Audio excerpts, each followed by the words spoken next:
네, 안녕하세요. 부자사장연구소의 소장 이경입니다. 지난번에 제가 남겨드린 고용지원금에 대해선 한번 보셨나요? 정부에서는 이렇게 저희 중소기업들 성공하시라고 많은 소스를 제공하고 있어요. 네.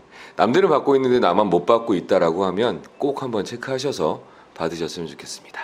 오늘은 어떤 말씀 드릴 거냐면, 저한테 가장 궁금해하시는 정부에서 하는 대출은 어떻게 하면 잘 받을 수 있어요? 라는 질문입니다. 정책자금이라고 하면 크게 두 종류가 있습니다. 첫 번째로는 정부에서 그냥 주는 돈이 있어요. 주는 돈이 뭐죠? 지난 시간에 말씀드렸던 것처럼 정부에서 고용을 하라고 주는 고용지원금, 이거는 대출해 주는 게 아니에요. 그냥 주는 거예요. 두 번째도 뭐가 있을까요? 연구개발을 하라고 주는 R&D 지원금, 그냥 주는 자금이죠. 그 외에도 정부에서 주는 지원금들은 몇 가지가 더 있지요. 대표적인 앞에 두 가지를 말씀드렸고, 두 번째 정책 자금은 뭐냐면 주는 돈은 아니지만 대출을 해주는 거예요. 혹은 대출을 할 수 있게 보증을 정부가 대신 서주는 거죠. 자, 가장 궁금해하시는 대출에 대한 부분을 오늘 말씀드리려고 합니다.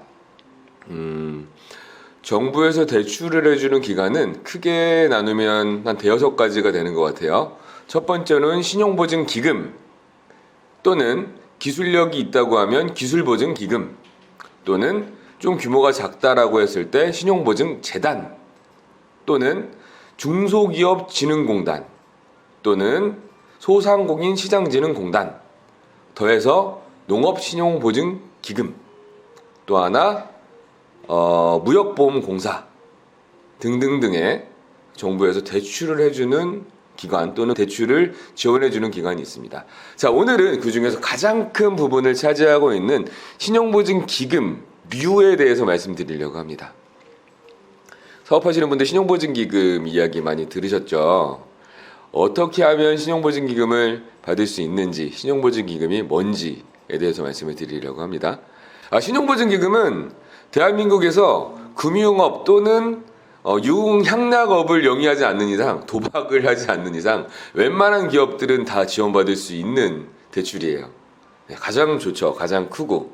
그래서 신용보증기금, 기술보증기금, 신용보증재단, 이 세 가지를 기금 삼형제라고 하는데, 이 삼형제 중에서 가장 첫째가 신용보증기금이라고 생각하시면 돼요.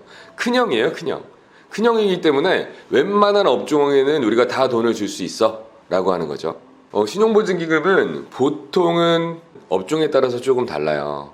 일단 제조업이나 IT 기업 같은 그런 기술력이 있는 기업 같은 경우는 매출액의 4분의 1 혹은 잘 받으면 3분의 1까지, 어떤 요건이 충족이 된다고 했을 땐 3분의 1까지 받을 수 있고요.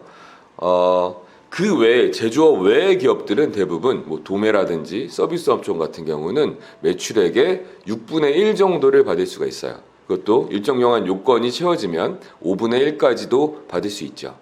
여기서 그 일정한 요건이라는 건 벤처 인증이라든지 이노비즈 인증이라든지 메인비즈 인증처럼 어떤 우리 회사가 기술력이나 혁신기업을 인정받았든지 있으면 대출받을 수 있는 금액이 조금 더 올라갈 수 있습니다.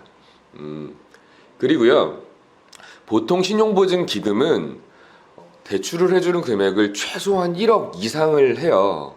왜냐하면 1억 미만으로 간다고 했을 땐 담당자들의 KPI라고 해요. 담당자들의 실적으로 잘 인정이 되지 않아요. 그런 거죠. 신용보증기금에서 일하시는 분들도 하나의 직장인이세요. 공기업을 다니는 직장인이세요. 그럼 이분들을 평가하는 시스템이 있는데 그게 KPI라고 해요.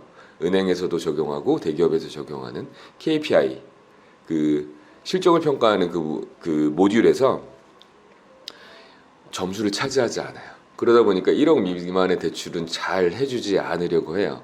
자, 그렇다고 하면 뭐죠? 매출이 내가 어느 정도 된다. 내 매출이 5억 이상이 되고 7억 이상이 되고 10억 이상이 된다라고 하면 신용보증기금의 문을 두드려 볼 수 있을 것 같고요. 그게 아니다라고 하시면 신용보증기금보다는 삼형제 중에서 가장 막내 신용보증재단이라는 친구를 놓고 해보시는 게 좋을 것 같습니다. 첫째는 신용보증기금, 막내는 신용보증재단이라고 말씀드렸죠. 이 사이에 끼겨있는 둘째는 기술보증기금이라는 친구인데요. 기술보증기금 같은 경우는 대한민국의 IT기업, 제조업, 서비스업 중에서 기술적인 솔루션을 가지고 있는 기업들을 위주로 상대하는 기술 위주로 보고 대출을 해주는 기관이에요. 그래서 이렇게 결정하시면 돼요.